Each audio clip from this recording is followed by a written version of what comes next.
Hi y'all, Jeff here with Jeff's Cars, and welcome back to the Man Cave for another video. Now, today we're not going to talk about Mercedes-Benz. What a concept.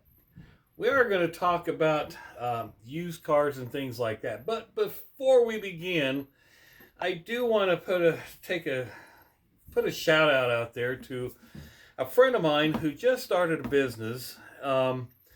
And I never thought something like this could be done, but I got to tell you, this is awesome. Smoked salt. And let me tell you, you open this, I just got my bottles today. I opened it up, took the thing off, and smelled it. It smelled like my smoker. This is salt that has been smoked in hickory, oak, maple, cherry, and it's a smoked sea salt. On his bottle it says tastes like freedom. So the product is smoking red, white, and blue. So if you want to check this out, you can go on to his website at smokingrwb.com and order your bottle. This is an unpaid sponsorship. I got to tell you though, Chris has done a great job. Please support him. This is made by American in America out of Lincoln, Nebraska. Go support him. Thank you. Now, back to what we're going to talk about today. First of all, we talk a lot. I talk a lot about Mercedes-Benz, but then I did some research, and articles pop up for me, on the internet of various different things. And the first topic today is 5 used cars to stay away from.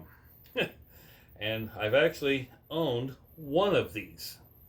The first one, several sources say, and these are from various different sources.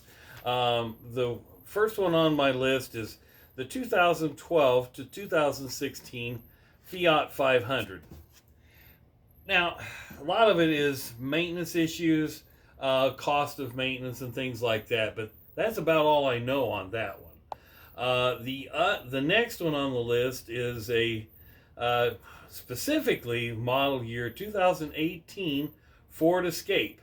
Part of this one, most of the reasons for this one was transmission issues and shuddering and jerking. So, don't know if there's what's really going on with it, but that one just happened to pop up in the 5 used cars to stay away from. And keep in mind, folks, these cars, you would be financing these as a used car. You'll find these on, reputable used car lots. You're going to find them on, new car lots as trade-ins because they're 10 years old, most generally. Some of these cars, you get a little older, you're going to find them on, the fly-by-night car dealers and things like that, where they go and pick them up from auctions. But and they're reputable dealers. Don't say that I'm saying every used car dealer is a fly-by-night, because they're not. But some of these things are, some of these cars, they're going to end up on strictly used car dealers. The next one is the VW EOS.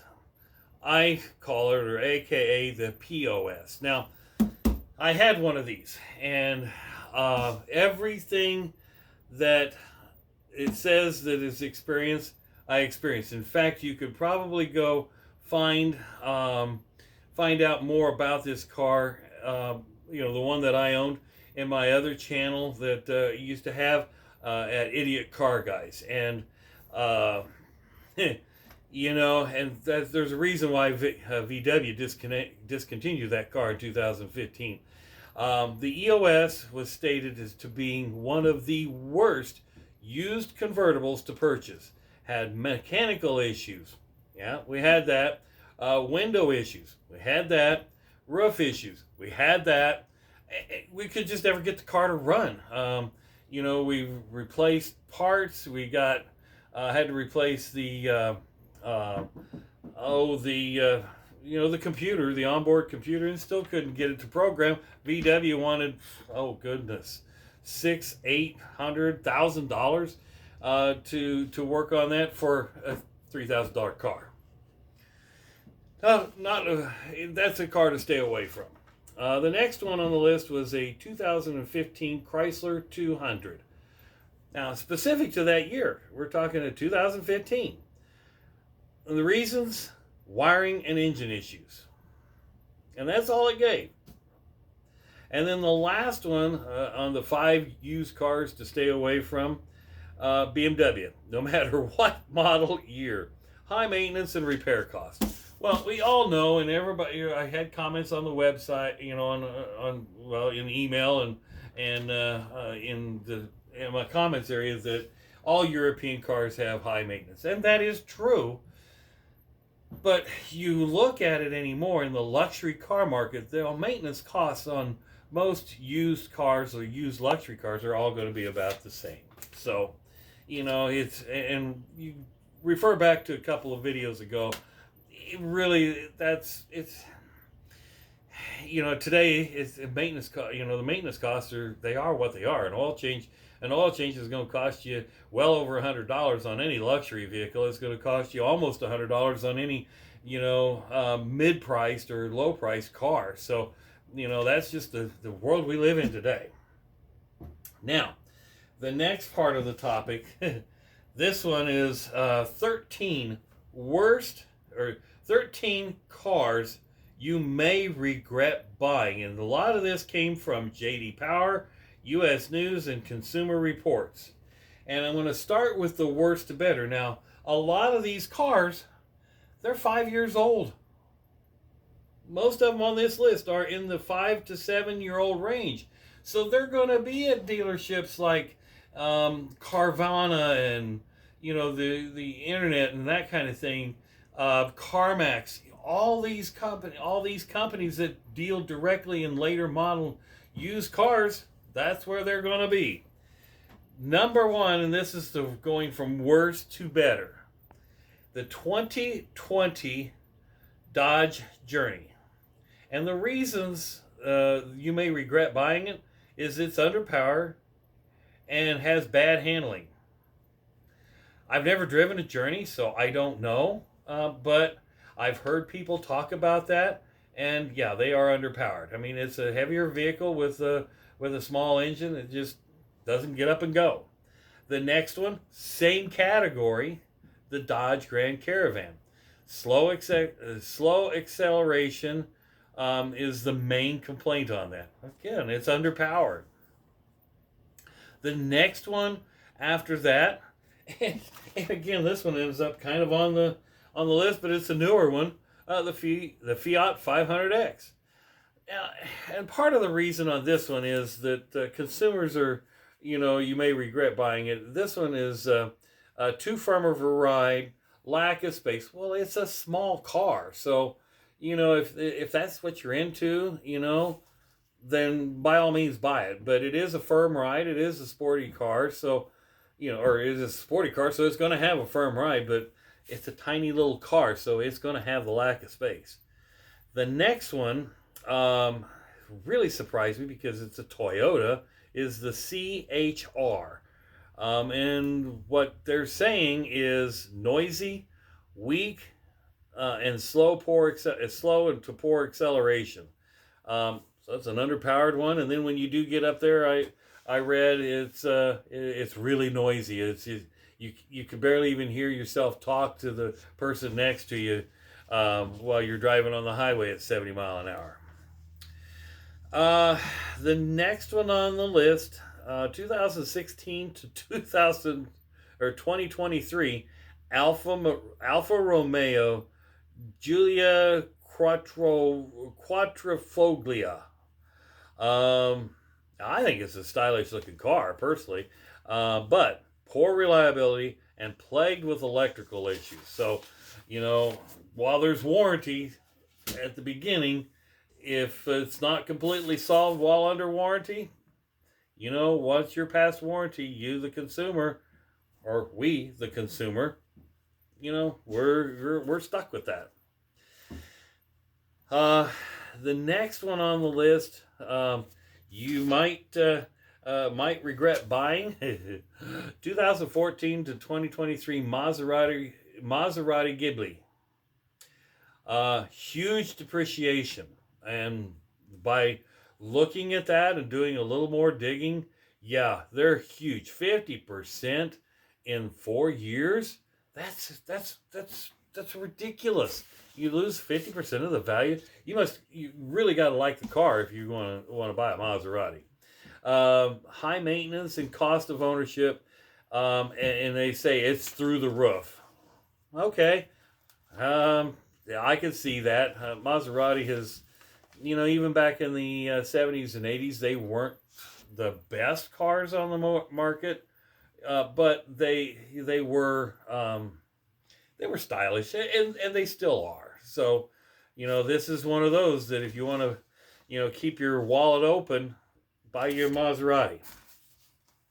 The next one, and this I've known, and this has been this way for years, but they're specifically saying 2018 to 2021 Jeep Wrangler.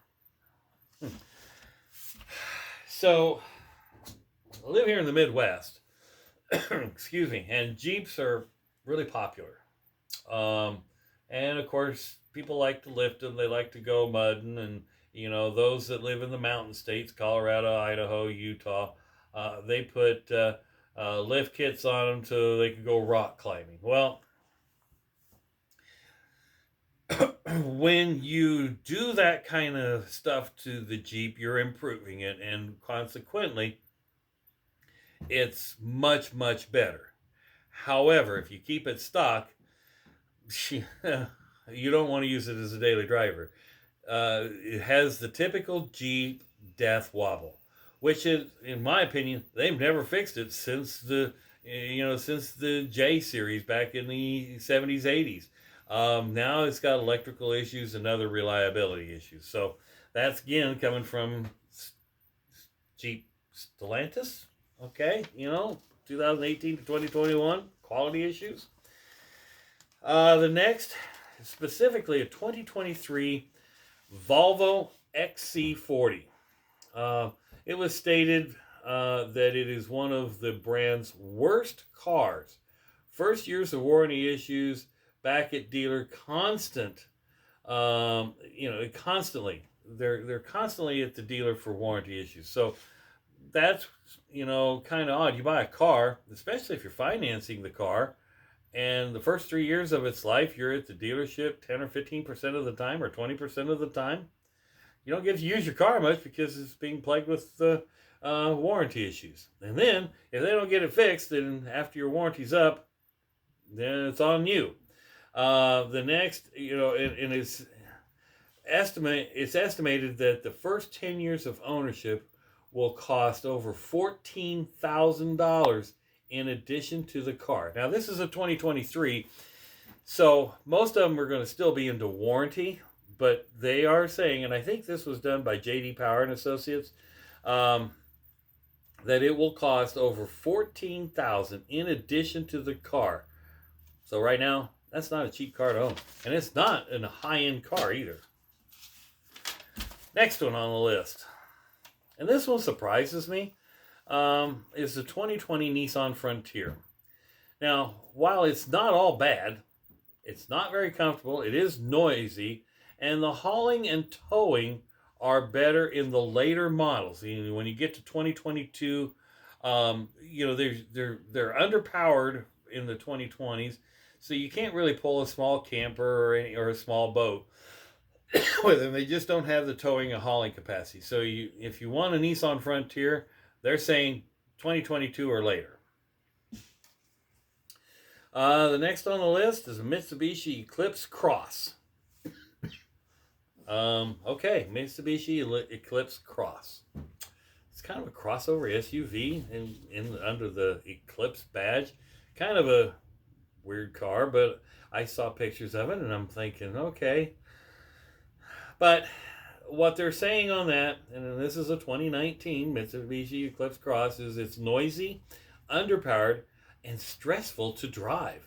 Lack of cargo room, and it has a lower score for predicted reliability. So, it's a 5-year-old car now, almost 6, but it's probably about a 6-year-old car.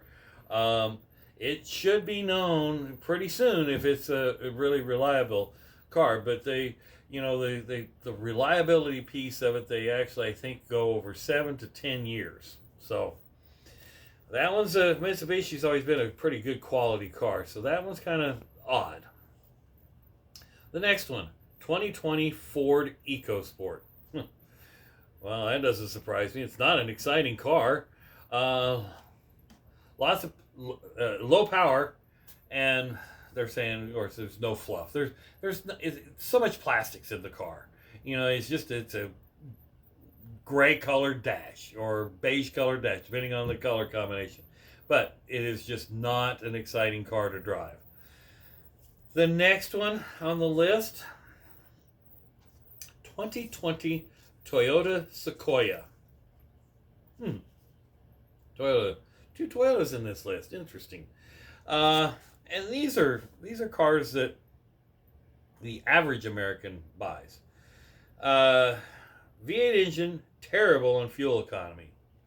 Well, Toyota really has never been great on fuel economy. Even their Tundra pickups, we're talking 10, 12, 14 miles to the gallon, with that engine. It has the lowest tow rating in its class. So we're talking, this is a full-size SUV, and it has the lowest tow rating. So what I'm saying is, now because this is not a luxury SUV, so it isn't in the category of the Navigator or my GL, it has the lowest tow, and I don't know what that tow rating is. I think it's right around 5,000 pounds. It's not a lot for a full-size SUV. And then the last, let's see, the best of the worst of the 16 or 13 worst is the Tesla Model X. Consumer Reports gave it the lowest possible reliability rating of 1 out of 5. Owners have reported rust issues, infotainment and system freezing, acceleration issues, poor ride quality. Now, Tesla has recalled and done a lot of the issues update, but again, for a used car, if you're going to go buy one of these, and banks are financing used cars clear back to 2016. I mean, it's a 10-year-old vehicle. It used to be, when I was growing up, if the car was older than 5 years old, you'd have to go to a credit union and get some extra financing. You had to put more money down. But now we're going 10 years or even longer. You can get a bank to finance it. So but the banks don't know some of this, but maybe some of them do, and they may be asking for more down payment on some of these. So this is a consumer beware kind of thing. So with the recalls, Tesla supposedly has fixed those updates, but again, Consumer Reports says not a stellar purchase. So there you have it in the modern cars. What's to stay away from, and the worst cars you may regret buying. Now, I've got another topic that I think I'm going to cover in another video regarding classic and antique cars. Cars that are actually worthless. And these are cars that I grew up with, so I think I'm going to save that for another video, because I want to talk about the ones that are worthless, excuse me, and then the ones that might be worth investing at, that they may be creeping up in value. And these are cars mainly from the late 70s and the 80s. So I appreciate you watching. And by the way, just one last plug for my buddy Chris. Go to smokingrwb.com and pick you up a bottle of this smoked salt. It's wonderful. Thanks for watching. Have a great day and a nice holiday.